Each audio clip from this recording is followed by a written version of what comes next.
नमस्कार, मैं हूं संजय राजन। आप देख रहे हैं एफएफ न्यूज इंडिया। आपका स्वागत है हमारे विशेष कार्यक्रम मुद्दे की बात राजन के साथ में।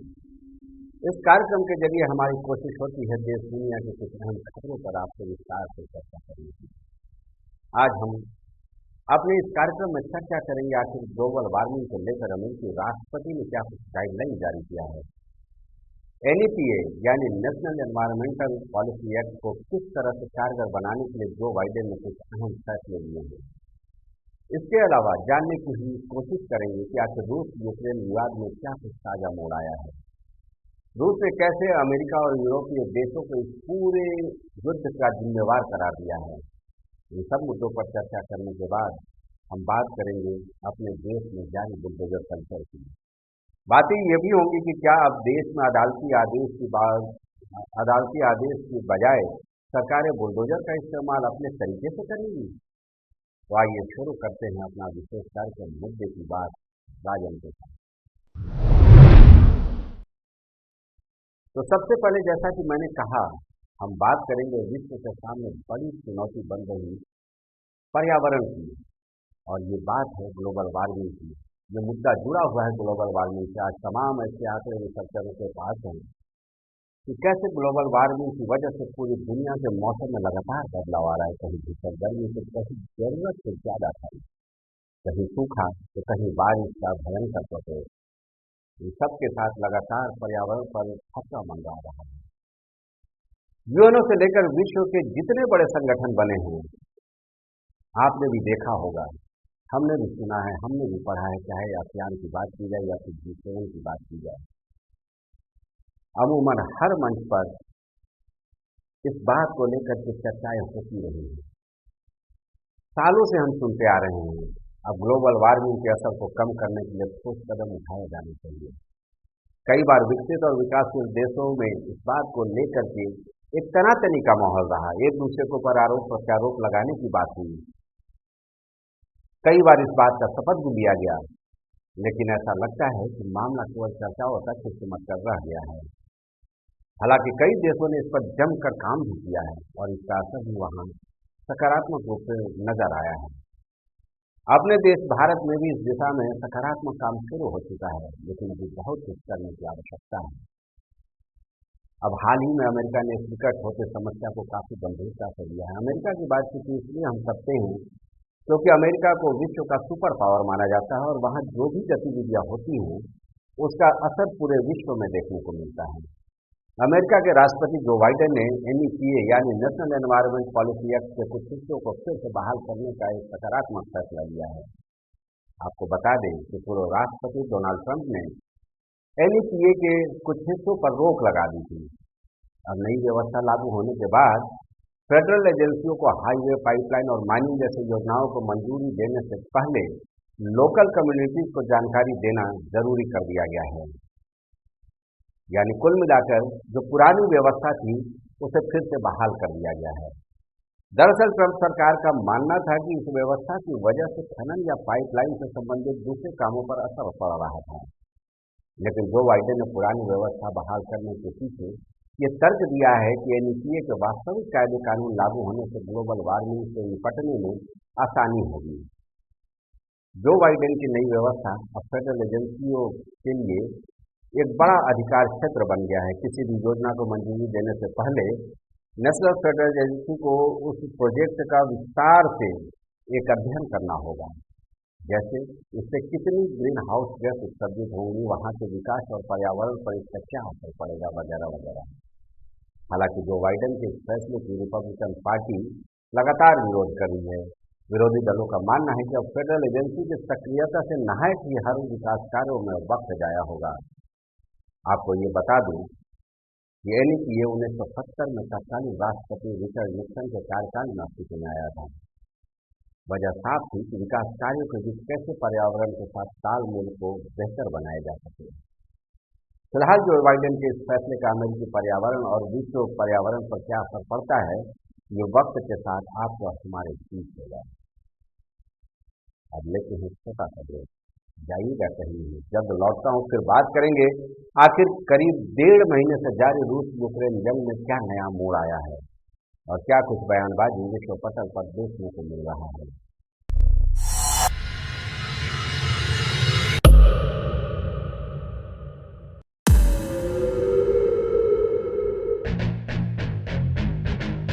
मेरे मन में आया कि हम लोग जो गली के बच्चे हैं उन लोग के लिए एक ऐसा शो निर्माण करेंगे जिसमें ना कोई ऑडिशन होगा ना कोई फीस होगी।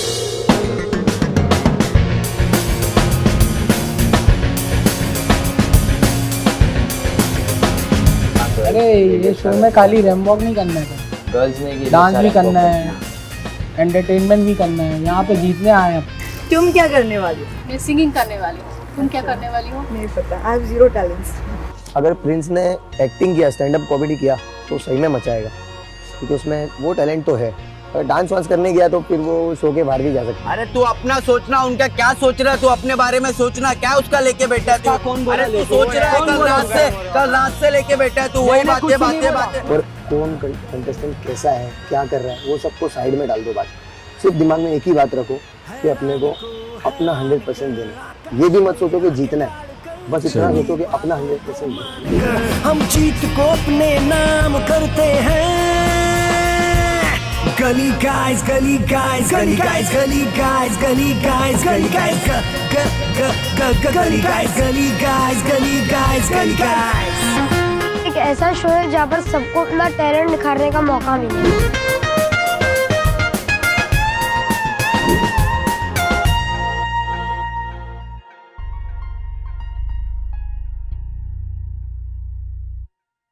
ब्रेक के बाद आपका एक बार फिर स्वागत है। तो हम बात कर रहे हैं रूस यूक्रेन जंग से उपजे हालात की। रूसी राष्ट्रपति पुतिन की हठधर्मिता और तानाशाही लगातार यूक्रेन की तबाही में हर रोज नया अध्याय लिखता जा रहा है।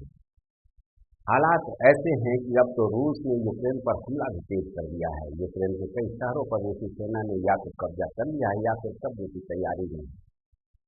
आप हर दिन देखते होंगे किस तरह से खबरों में यूक्रेन रूस विवाद छाया हुआ है।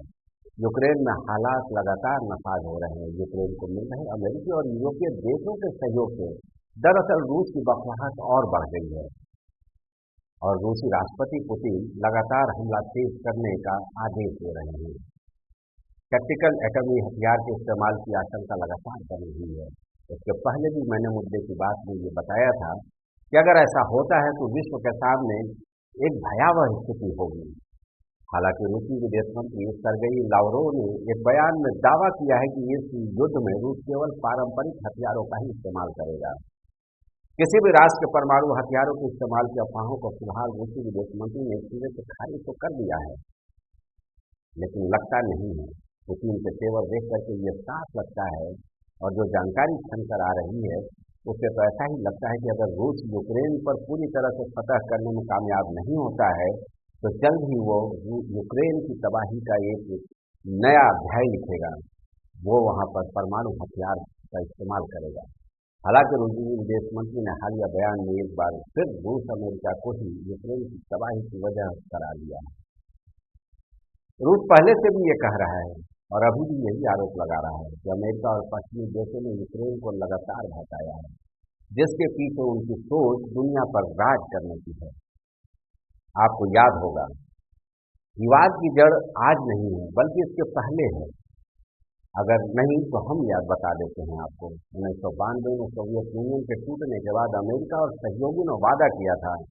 वादा इस बात का कि वो रूस की तरफ नाटो का विस्तार नहीं करेंगे, लेकिन अमेरिका और यूरोपीय देशों ने अपना किया वादा तोड़ दिया। यूक्रेन के राष्ट्रपति की जो सोच थी कि वो नाटो में यूक्रेन को शामिल करा लेंगे, विवाद दरअसल यहाँ से शुरू हुई और अब तबाही का करीब 1.5 माह का वक्त गुजर चुका है। लगातार वहाँ पर विध्वंस जारी है। आरोप प्रत्यारोप चाहे जो हो, लेकिन इन सब के बीच हर दिन यूक्रेन तबाह हो रहा है। वहाँ के लोग चह के साए हुए हैं। हर तरफ रोंगटे खड़े करने वाला बर्बादी का मंजर है। अब देखना होगा कि विध्वंस के कालखंड का कब अंत होता है।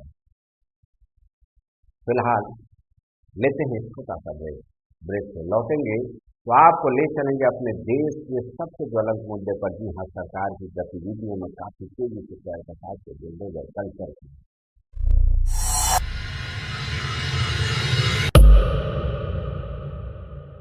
तो तुम रवि कैसे हो सकते हो?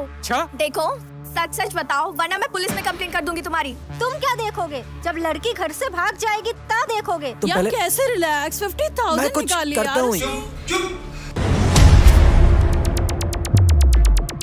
देखो ना जूही को क्या हो गया है? तो ऐसा क्या हुआ होगा जो जूही ने इतना बड़ा कदम उठाया होगा? इन्होंने अपने ऑफर से पढ़े लिखे इंजीनियर्स डॉक्टर को फूल बनाया है। मैं उन लोगों को उन्हीं की गेम में ट्रैप करूंगा।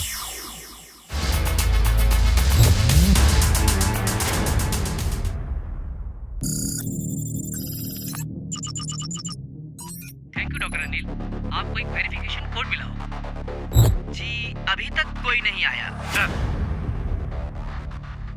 किसी भी हालत में ये गैंग हमारे हाथ से नहीं निकलना चाहिए। Aditi let's go.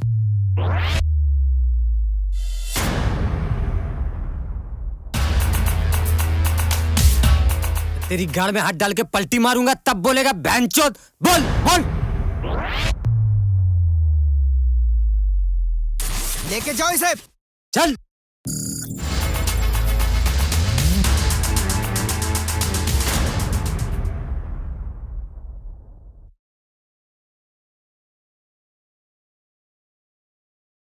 ब्रेक के बाद आपका एक बार फिर स्वागत है।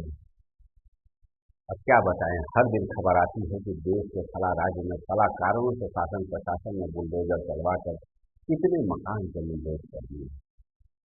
कई दिनों से मैं सोच रहा था कि इस मुद्दे पर आपसे चर्चा करें। दरअसल इस बुलडोजर कल्चर की शुरुआत ही अपने सूबे यानी उत्तर प्रदेश से हुई और आपको भी अच्छी तरह से याद होगा कि राज्य के चुनाव में यूपी के मुख्यमंत्री योगी आदित्यनाथ को बुलडोजर बाबा का दर्जा दिया गया।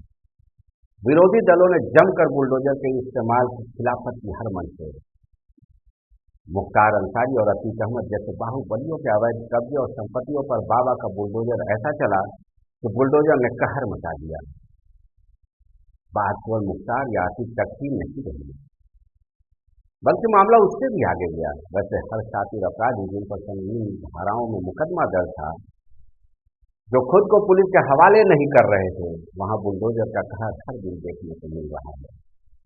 अब तो कई ऐसी खबरें यूपी से आई हैं कि पुलिसिया कार्यप्रणाली का एक अहम हिस्सा बन गया है बुलडोजर। न आगे देखना है न पीछे, थानेदार से लेकर मजिस्ट्रेट तक बुलडोजर का भरपूर इस्तेमाल कर रहे हैं। कहीं दंगा हो तो दंगाइयों का घर बुलडोजर से जमीन तोड़ कर डालो। यूपी का ये कल्चर धीरे धीरे मध्य प्रदेश, गुजरात और तमाम राज्यों तक पहुंच गया है। मध्य प्रदेश के खरगोन में तो क्या कहें, इसी बुलडोजर ने सैकड़ों मकान धराशायी कर दिया। गुजरात के खंभात में भी यही हालात नजर आए। दंगा हुआ, दंगाइयों के घर पर बुलडोजर ने जमकर कहर बरपाया। दिल्ली में अभी हाल ही में जो जहांगीरपुरी दंगे के बाद आरोपियों के घर पर बुलडोजर चला, या आपने भी देखा होगा, हमने भी देखा होगा। वो तो खैर मनाइए कि अदालत बीच में आ गया। इन वाकइयों को देखकर ऐसा लगता है कि देश में बुलडोजर कल्चर वाकई खूबसूरतियां बटोर रहा है। हर तरफ चर्चा है, चाहे पान गुमटी की बात कर ली जाए या फिर चौराहे पर लगने वाली चाय की दुकान पर। वहां बैठा हर तबका, हर तरफ बुलडोजर कल्चर छाया हुआ है। सब लोग खुलकर बातें कर रहे हैं। कुछ सकारात्मक तो कुछ नकारात्मक प्रतिक्रियाएं आ रही है, या यूं कहें कि सरकार का ये फार्मूला कहीं हिट हो रहा है, या यूं कहें कि सरकार का ये फार्मूला कहीं हिट हो रहा है तो कहीं लुट भी रहा है, कहीं पिट भी रहा है। मैंने कई जगह सुना कैसे इस बुलडोजर कल्चर पर लोग तर्क वितर्क करते हैं। लोगों का अच्छा टाइम पास बन चुका है बुलडोजर कल्चर। मेरी मजबूरी है, इशारा हो रहा है एक और छोटे से देश का। बुलडोजर कल्चर पर चर्चा आगे भी जारी रहेंगे। जाइएगा कहीं मत, आप देखते रहिए हमारा ये विशेष कार्यक्रम।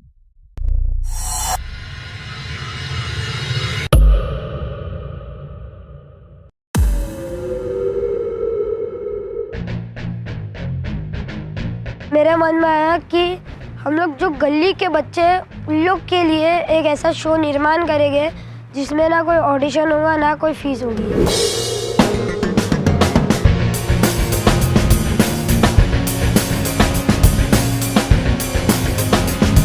अरे ये शो में खाली रैम वॉक नहीं करना है, गर्ल्स ने डांस भी करना है, एंटरटेनमेंट भी करना है। यहाँ पे जीतने आए हैं। तुम क्या करने वाली हो? मैं सिंगिंग करने वाली हूँ। तुम क्या करने वाली हो? नहीं पता, आई हैव जीरो टैलेंट्स। अगर प्रिंस ने एक्टिंग किया, स्टैंड अप कॉमेडी किया तो सही में मचाएगा, क्योंकि उसमें वो टैलेंट तो है। अगर डांस वांस करने गया तो फिर वो शो के बाहर भी जा सकता है। अरे तू अपना सोचना, उनका क्या सोच रहा है, तू अपने बारे में सोचना, क्या उसका लेके बैठा है तू? अरे तू सोच रहा है कल रात से लेके बैठा है तू, वही बातें। और कौन कंटेस्टेंट कैसा है, क्या कर रहा है, वो सबको साइड में डाल दो बात। सिर्फ दिमाग में एक ही बात रखो कि अपने को अपना 100% देना। ये भी मत सोचो कि जीतना है, बस इतना सोचो कि अपना 100% देना। हम जीत को अपने नाम करते हैं। गली गाइस, गली गाइस, गली गाइस, गली गाइस, गली गाइस, गली गाइस, गली गाइस, गली गाइस, गली गाइस, गली गाइस। एक ऐसा शो है जहाँ पर सबको अपना टैलेंट निखारने का मौका मिले।